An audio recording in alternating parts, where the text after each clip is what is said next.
Hello दोस्तों, आपका स्वागत है आपके अपने YouTube channel future online classes में। आज हम इस वीडियो में बिहार डीएलएड के फर्स्ट ईयर के पेपर F1 जिसमें आपको पढ़ना है समाज शिक्षा और पाठ्यचर्या की समझ के बारे में, इसके यूनिट 4 को जो है इस वीडियो में देखेंगे, जिसमें आपको पढ़ना है प्रमुख चिंतकों के मौलिक लेखन की शिक्षा शास्त्रीय समझ के बारे में।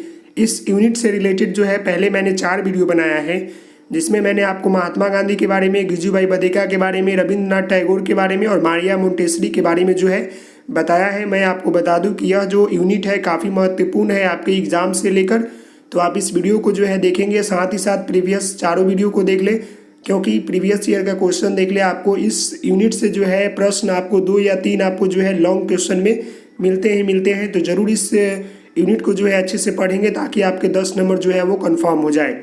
तो आज हम इस वीडियो में जो है ज्योतिबा फुले के बारे में जानेंगे और साथ ही साथ हंटर आयोग को दिया गया क्या बयान था उसके साथ जानेंगे। शैक्षिक, सामाजिक और सांस्कृतिक जो असमानताएं हैं उसको जो ज्योतिबा फुले ने जो रेखांकित किया है उसके बारे में जानेंगे। तो सबसे पहले जो है ज्योतिबा फुले के थोड़ा परिचय जान लेते हैं, उसके बाद इनके दिए गए शिक्षा के ऊपर सिद्धांत के बारे में जानेंगे। तो जैसे कि देख रहे हैं कि ज्योतिबा फुले का पूरा नाम ज्योतिराव गोविंदराव फुले था। उनका जन्म 11 अप्रैल 1827 को जो है पुणे में महाराष्ट्र के एक माली परिवार में हुआ था। ज्योतिबा को जो है बचपन से पढ़ने में ललक था। ज्योतिराव फुले का पूरा नाम जो है ज्योतिराव गोविंदराव फुले था। उनका जन्म जो है 11 अप्रैल 1827 को जो है पुणे में महाराष्ट्र में एक माली परिवार में हुआ था। लेकिन ज्योतिबा जो थे वो बचपन से ही जो है पढ़ने में ललक था, लेकिन स्वर्णों के विरोध के कारण, जो उच्च स्तर के जो जाति थे उनके विरोध के कारण जो है उन्हें स्कूल से वापस बुलाने पर जो है मजबूर कर दिया। जब वह 1827 में जो है वो महाराष्ट्र में जन्म लिए एक माली परिवार में, उस समय जब वह बाल्य अवस्था में थे, जब वो स्कूली शिक्षा ग्रहण कर रहे थे, तो वहाँ जो है स्वर्णों के विरोध के कारण, जो उच्च स्तर के जो जाति के लोग रहते हैं उनके विरोध के कारण जो है इन्हें स्कूल से वापस बुलाने पर जो है मजबूर कर दिया गया। शायद यही कसर रही कि उन्होंने जो है वंचित वर्ग की भलाई के लिए शिक्षा के क्षेत्र में काम करने का फैसला किया। उसके बाद महिलाओं, दलितों एवं शूद्रों, जो सबसे लो कास्ट होता है, शूद्रों की अपमानजनक जीवन स्थिति में परिवर्तन लाने के लिए जो है उन्होंने आजीवन संघर्ष करते रहा। आपने समझ गया कि ज्योतिराव फुले का पूरा नाम जो था ज्योतिराव गोविंदराव फुले था। उनका जन्म 11 अप्रैल 1827 को जो है पुणे के एक माली परिवार में हुआ था। वह बचपन से ही जो है पढ़ने में काफ़ी तेज थे, ललक थे, लेकिन जो स्वर्णों के विरोध हुआ उसके कारण जो है उन्हें स्कूल से वापस बुलाने पर जो है मजबूर कर दिया गया।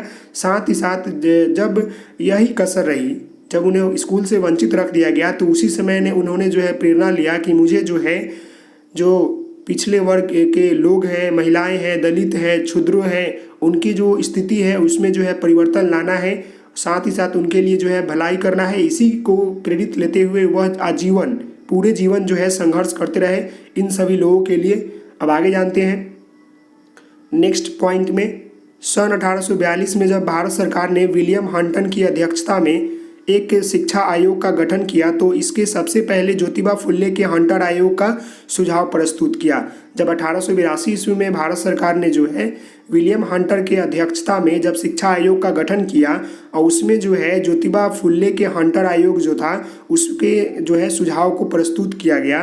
नेक्स्ट है, ज्योतिबा फुले वह पहले भारतीय थे जिन्होंने दलितों में बहुत जोर शोर से शिक्षा का प्रचार किया। साथ ही साथ भारत सरकार का ध्यान दलित की शिक्षा तक जो है या तरफ जो है आकर्षण कराया। मतलब ज्योतिबा फुले ही वह मतलब पहले भारतीय हैं जिन्होंने जो है दलितों के प्रति जो है शिक्षा के क्षेत्र में जोर शोर से प्रचार और प्रसार किया। साथ ही साथ भारत सरकार का ध्यान जो है दलितों की तरफ जो है और दलितों की शिक्षा की तरफ जो है आकर्षित कराया।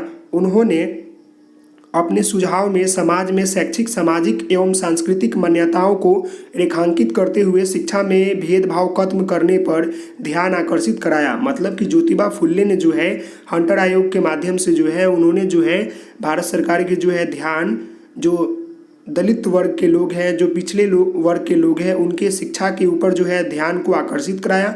साथ ही साथ अपने सुझाव में यह दिया कि समाज में शैक्षिक मैं आपको बता दूं, समाज में शैक्षिक, सामाजिक, सांस्कृतिक मान्यताओं को रेखांकित करते हुए शिक्षा में बिना किसी भेदभाव को ध्यान आकर्षित कराया। साथ ही साथ भेदभाव खत्म करने पर भी जो है ध्यान आकर्षित कराया। तो आप समझ गए होंगे कि ज्योतिबा फुल्ले जो एक माली परिवार में जन्म लिए थे, वो बचपन में पढ़ने जा रहे थे, तो वहाँ पर जो है सवर्णों के विरोध के कारण जो है उनके स्कूल से जो है वापस बुलाया गया। वहीं से जो है वो प्रण लेते हैं कि मुझे जो है पिछले वर्ग के लोगों के लिए, दलितों के लिए, महिलाओं के लिए जो है कुछ अलग करना है, शिक्षा के क्षेत्र में अलग करना है। तो हंटर आयोग के माध्यम से जो है जब भारत सरकार जो है लॉर्ड विलियम बैटिंग के अनुसार, जब भारत सरकार जो है आपको विलियम हंटर की अध्यक्षता में जब एक शिक्षा का आयोजन का गठन करता है, तब उसमें जो है ज्योतिबा फुल्ले के द्वारा जो है हंटर आयोग का सुझाव प्रस्तुत होता है, जिसमें जो होता है ज्योतिबा फुल्ले ने जो है भारतीय सरकार को जो है दलितों का प्रति जो है अपना ध्यान आकर्षित कराया। साथ ही साथ दलितों के लिए जो है, दलितों के शिक्षा के लिए जो है ज्योतिबा राव फुल्ले ने जो है यह जोर शोर से प्रचार प्रसार किया। साथ ही साथ जो भारत सरकार थे उनकी नज़र को जो है उनके ऊपर जो है आकर्षित कराया। साथ ही साथ यह भी कहा गया उनके अपने सुझाव में कि जो समाज के जो शैक्षिक, सामाजिक एवं जो सांस्कृतिक मान्यताओं को जो रेखांकित किया गया है उसमें किसी प्रकार का भेदभाव ना हो, भेदभाव करके जो है आकर्षित कराया गया। अब आगे जानते हैं हंटर आयोग 1882 ईस्वी में कि इसमें क्या कहा गया है। तो जैसे कि हंटर कमीशन का उद्देश्य जो है सिर्फ प्राथमिक एवं द्वितीय स्तर की शिक्षा प्रणाली की समीक्षा करना है। जो हंटर आयोग है उसका मुख्य उद्देश्य यह है कि प्राथमिक शिक्षा एवं द्वितीय स्तर की शिक्षा प्रणाली की जो है समीक्षा करना है। साथ ही साथ हंटर कमीशन का कार्य जो है वुड की शिक्षा प्रणाली की असफलताओं के कारण खोजा गया था। जो वुड की शिक्षा प्रणाली में जो असफलताओं था उसके कारण जो है हंटर जो कमीशन है उसका कार्य खोजा गया, इसके अंदर कार्य किया गया। साथ ही साथ इसके अतिरिक्त जो है इसका कार्य भारत में तत्कालीन प्राथमिक शिक्षा व्यवस्था की खामियां खोजकर उन समस्याओं को दूर करने का तरीका एवं पद्धतियाँ सुझाना है। मतलब कि आपका जो प्राथमिक एवं द्वितीय स्तर की शिक्षा प्रणाली है उसकी समीक्षा करना है, और साथ ही साथ जो वर्तमान जो तत्कालीन भारतीय जो समाज में और जो तत्कालीन प्राथमिक शिक्षा व्यवस्था में जो खामियां हैं, कमियां हैं, उसे खोज कर उसकी समस्याओं का जो है निवारण करना, और साथ ही साथ नए तरीकों का जो है पद्धतियों का सुझाना है। यही जो है हंटर आयोग 1882 का जो है मुख्य उद्देश्य है। अब हम जानेंगे हंटर आयोग की प्रमुख बातों के बारे में, उसके बाद जानेंगे ज्योतिबा फुल्ले के जो है शैक्षिक उद्देश्य के बारे में। तो हंटर आयोग के प्रमुख बातें समझ गए ऊपर आपने कि इसका मुख्य उद्देश्य क्या था या उसकी बातें क्या थे। जैसे पहला है प्राथमिक शिक्षा व्यवहारिक हो, नेक्स्ट है प्राथमिक शिक्षा देशीय भाषा में हो, जो पहली शिक्षा होती है प्राथमिक शिक्षा वह जो हो व्यवहारिक हो और यह जो है देसी भाषा में हो, लोकल भाषा में हो। नेक्स्ट है शैक्षिक रूप में पिछड़े इलाकों में शिक्षा विभाग स्थापित हो। पिछले इलाके जो होते हैं जिसमें मतलब सभी क्षेत्रों में जो है पिछड़ जाता है, उससे उस क्षेत्र में जो है शिक्षा विभाग जो है स्थापित हो या उस विद्यालय की स्थापना हो। धार्मिक शिक्षा को जो है प्रोत्साहन न दिया जाए, मतलब कि हंटर आयोग में जो है प्राथमिक शिक्षा क्षेत्र में जो है किसी प्रकार की धार्मिक शिक्षा का जो है उसका प्रोत्साहन न दिया जाए। नेक्स्ट पॉइंट है बालकों के लिए सरल पाठ्य व निःशुल्क शिक्षा का व्यवस्था हो। बालिकाओं के लिए जो सरल पाठ्यक्रम और निःशुल्क शिक्षा का जो है व्यवस्था किया जाए, क्योंकि जो ज्योतिबा फुल्ले है इन्होंने जो है पिछड़े जनजाति, पिछले वर्ग और साथ ही साथ क्षुद्रों के लिए, महिलाओं के लिए इन्होंने जो है अपनी आवाज़ उठाई और देश के जो भी शिक्षा के रिलेटेड लोग थे उनको जो है ध्यान का आकर्षित करते हुए अपने देश के क्षुद्रों के प्रति या महिलाओं के प्रति या जो पिछले वर्ग के लोग हैं उनके प्रति जो है शिक्षा के ऊपर उन्होंने उनका ध्यान को लाया। नेक्स्ट आपका एक पॉइंट है अनुदान सहायता छात्र शिक्षक की संख्या वो आवश्यकताओं के अनुपात में दिए जाए। अब हम जानेंगे आगे ज्योतिबा फुल्ले के अनुसार जो है शिक्षण उद्देश्य क्या है, शिक्षा के ऊपर उद्देश्य इन्होंने क्या दिया है, एक एक करके नीचे पॉइंट दिया हुआ है, सबके ऊपर बात करेंगे। पहला पॉइंट है दलित एवं सभी वर्गों की स्त्रियों की स्थिति में सुधार हेतु शिक्षा के प्रचार प्रसार को प्रोत्साहन करना आवश्यक मानते हुए इन्होंने क्या सोचा है इसके बारे में जान लेते हैं। आपको पता होना चाहिए कि ज्योतिबा फुल्ले जो है वो महिलाओं के लिए, स्त्रियों के लिए जोर शोर से जो है दलित लोगों के लिए जो है जोर शोर से प्रचार प्रसार किया। उनके प्रोत्साहन को उनके आगे ले जाने के लिए जो है भारत सरकार के ध्यानों को जो है शिक्षा के क्षेत्र में जो है उन पर भी लाया गया। नेक्स्ट है पाठशालाएँ, कन्या पाठशालाएँ, भारत की प्रथम रात्रि पाठशालाएँ, महिला छात्रावास पाठशालाएँ आदि खुलवाएं। मतलब कि जो ज्योतिबा फुल्ले ने जो है महिलाओं के शिक्षा के ऊपर कार्य करते हुए इन्होंने जो है कन्या पाठशालाएँ, भारत की प्रथम रात्रि पाठशालाएँ, महिला छात्रावास आदि खुलवाएं। मैकाले की शिक्षा नीति जो फील्ड नीति कहते का है उनका विरोध किया, जो 1882 ईस्वी में जो है हंटर कमीशन के समक्ष प्राइमरी शिक्षा को निःशुल्क कराया। मतलब उन्होंने जो है विरोध भी किया था कि ऐसा नहीं होना चाहिए, ऐसा होना चाहिए। अब आगे जो है भारतीय समाज में प्रचलित जाति पर आधारित विभाजन और भेदभाव के विरोध थे। जो ज्योतिबा फुल्ले थी वह जो थी समाज में प्रचलित जो जाति थी और आधारित जो विभाजन और भेदभाव होता था उसके प्रति जो है विरुद्ध करते थे।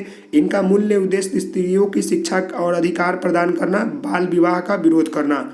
जो ज्योतिबा फुल्ले थी इनका मुख्य जो उद्देश्य था वह था कि स्त्रियों को शिक्षा दे, बाल अधिकार जो है बालक बालिका के जो है अधिकार प्रदान कराया जाए और साथ ही साथ बाल विवाह का रोक हो। नेक्स्ट है विधवा विवाह के समर्थन करना था। ज्योतिबा फुल्ले जो थी विधवा विवाह का समर्थन करती थी। फुल्ले समाज के कुप्रथा अथवा अंधविश्वासों से समाज को मुक्त कराना चाहते थे। जो भी हमारे समाज के कुप्रथा है या अंधविश्वास है उससे जो है वो मुक्त कराना चाहते थे। विधवा विवाह के समर्थन में थे, क्योंकि विधवा विवाह के समर्थन में इसलिए थे क्योंकि उस छोटी उम्र में अगर कोई विधवा बन जाता था तो उससे पूरी लाइफ जो है विधवा का रूप धारण करके जीना रहता था। इसीलिए जो है वो समर्थन में थे कि उसकी लाइफ जीने का हक है, उसे भी दूसरी शादी करके उसे जीना चाहिए और उसको भी जो है जीने का अधिकार है। इसलिए जो है वो उसके समर्थन में थे और साथ ही साथ जो समाज के कुप्रथा या अंधविश्वास थे उसके प्रति जो है वो मतलब उसे मुक्त कराना चाहते थे अपने समाज को। तो यही था ज्योतिबा फुल्ले के द्वारा हंटर आयोग 1882 में दिया गया बयान। और साथ ही साथ जो शैक्षिक, सामाजिक एवं सांस्कृतिक जो असमानताएं हैं उसको रेखांकित करते हुए इन्होंने ये सारी बातों को लिखा है। तो आशा करता हूँ कि यह वीडियो आपको अच्छा लगा होगा। तो आप इस वीडियो को जो है लाइक करेंगे, शेयर करेंगे, सब्सक्राइब करेंगे। Thank you so much. जय हिंद, जय भारत। तो मिलते हैं नेक्स्ट वीडियो में, तब तक के लिए धन्यवाद। Thank you.